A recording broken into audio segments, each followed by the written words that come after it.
Halo, assalamualaikum warahmatullahi wabarakatuh. Kembali lagi ke channel aku, Dian Azra. Nah, di video kali ini saya akan ngebahas mengenai latihan-latihan soal SKB, khususnya formasi bidan sesuai dengan kisi-kisi terbaru Permenpan RB yang keluarkan di tahun 2021. Buat teman-teman yang sedang mempersiapkan persiapan ujian SKB Kebidanan, saya rekomendasikan latihan soal tryout, harganya cuma 175.000, sudah dapat 10 kali tryout plus pembahasan di situ, dan yang paling penting sudah disesuaikan dengan kisi-kisi Permenpan RB 2021. Jadi teman-teman jangan sampai ketinggalan, langsung saja klik link yang ada di deskripsi box saya. Nah, untuk teman-teman juga, sebelum kita beralih ke latihan soal kali ini, jangan lupa klik tombol subscribe dan bunyikan notif loncengnya supaya tidak ketinggalan video-video terbaru dari aku. Ditunggu ya.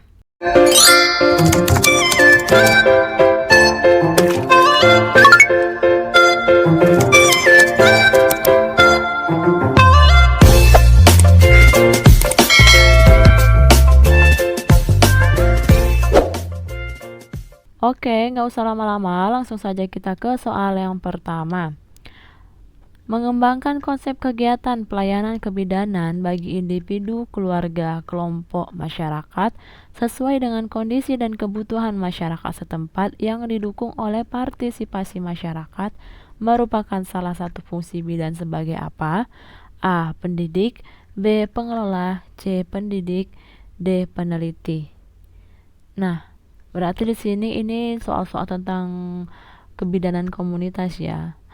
Jadi, bidan itu mempunyai fungsi yaitu sebagai pendidik, pengelola, peneliti, dan pelaksana.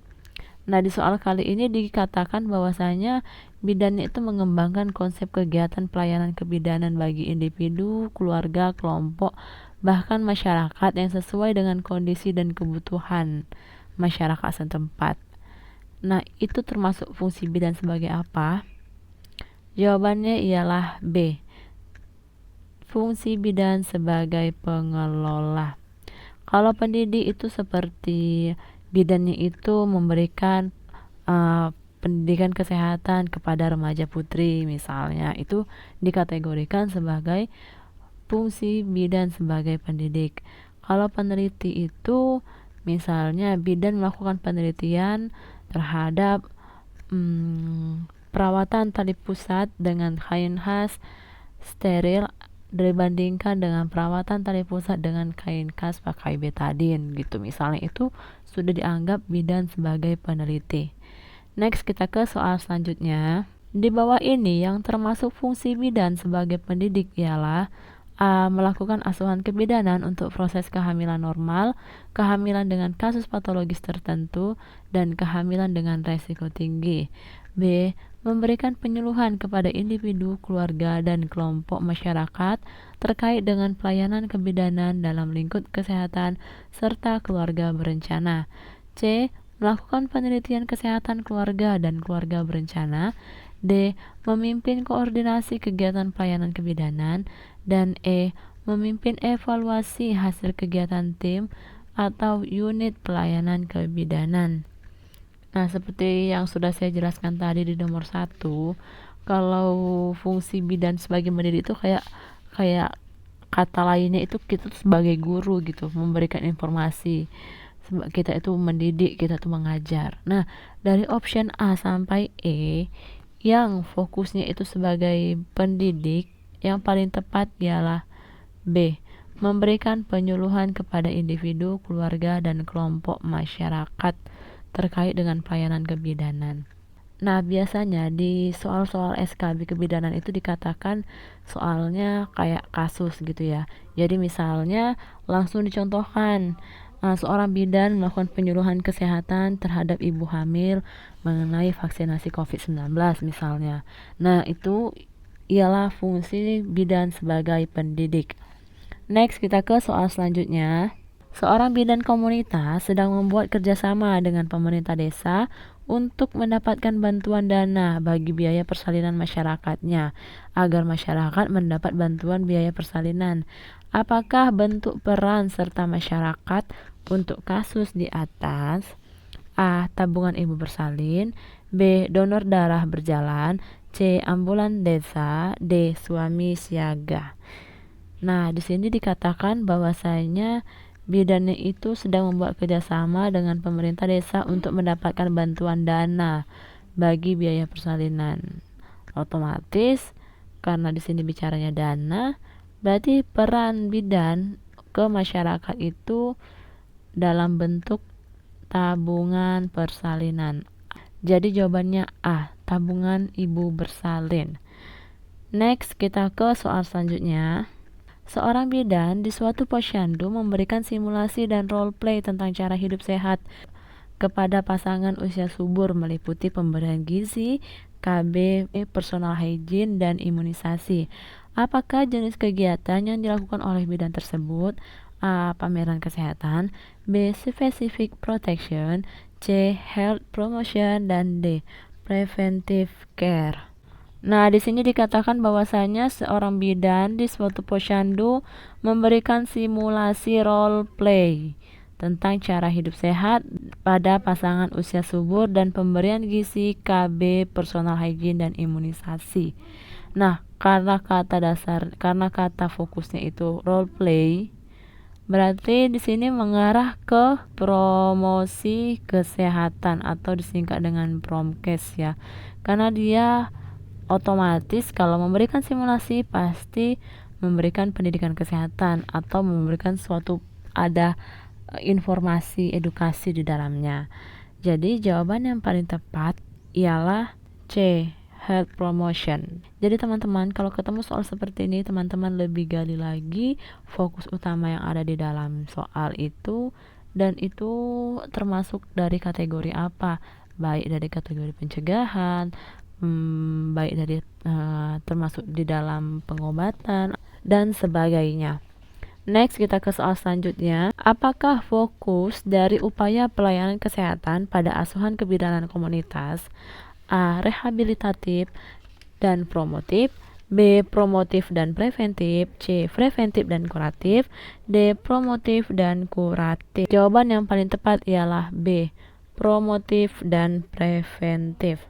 Jadi teman-teman ingat ya, mungkin soalnya nanti akan keluar sesimpel ini, tapi ini ilmu pasti ya. Jadi teman-teman harus paham fokus dari kita sebagai tenaga kesehatan, khususnya di asuhan kebidanan komunitas. Peran dan tugas kita itu ialah melakukan pencegahan dan promosi kesehatan, promotif dan preventif. Jadi saya harap teman-teman udah paham atas soal-soal yang seperti ini. Next, kita ke soal selanjutnya. Bidan mengkaji kesehatan keluarga di komunitas membutuhkan suatu pengkajian mengenai kegiatan sehari-hari kepala keluarga. Bidan mengkaji kesehatan keluarga di komunitas membutuhkan suatu pengkajian mengenai kegiatan sehari-hari kepala keluarga di luar pekerjaan tetap. Hal ini agar dapat memberikan asuhan sesuai dengan kewenangannya dan dapat didokumentasikan dengan baik. Apakah data yang perlu dikaji pada kegiatan tersebut? A. Data dasar keluarga. B. Sosial budaya keluarga. C. Status kesehatan ekonomi. D. Riwayat penyakit yang pernah diderita. Nah, yang jadi pertanyaan ialah apakah data yang perlu dikaji pada kegiatan tersebut. Jadi intinya apa sih yang bidan mau cari setelah dia melakukan pengkajian ke keluarga sampai dengan kegiatan sehari-harinya, itu tujuannya untuk cari apa gitu. Data-data yang bidan tanyakan di soal kali ini itu untuk mencari data dasar keluarga tersebut. Jadi jawaban yang paling tepat ialah A. Tapi saya ingatkan sekali lagi, kalau teman-teman butuh tryout banyak dengan harga murah dan tryoutnya sudah lengkap dan yang paling penting tryoutnya sudah disesuaikan dengan kisi-kisi terbaru Permenpan RB yang berikan untuk bidan di tahun 2021, langsung saja klik link yang ada di bawah. Oke teman-teman, Next, kita ke soal yang terakhir. Bidan sebagai pelaksana memberikan pelayanan kebidanan kepada wanita dalam siklus kehidupannya, yaitu asuhan ibu hamil, bersalin, bayi baru lahir, nifas, neonatus, bayi, anak dan balita, remaja, masa antara, keluarga berencana, dan lansia. Sebagai pelaksana, bidan mempunyai 3 kategori tugas, yaitu A. Tugas mandiri, tugas kolaborasi, dan tugas ketergantungan. B. Tugas pelaksana, tugas pendidik, tugas pengelola.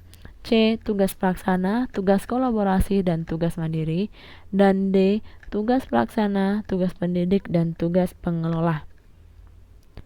Nah, jadi jawaban yang paling tepat pada soal kali ini itu ialah A. Tugas mandiri, tugas kolaborasi, dan tugas ketergantungan. Jadi di soal kali ini tuh hanya ini pertanyaannya.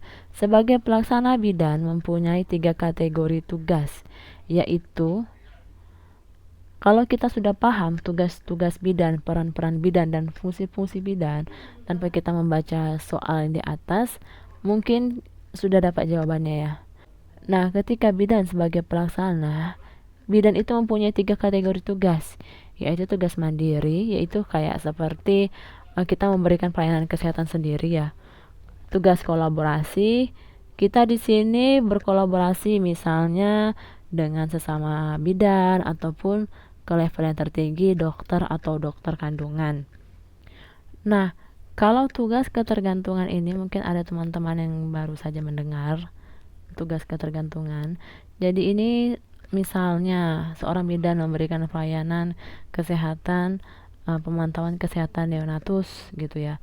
Dan itu neonatusnya dalam keadaan yang resiko tinggi, dan di situ kita sudah lakukan kolaborasi dan kita harus merujuk ke fasilitas yang lebih tinggi dari kita.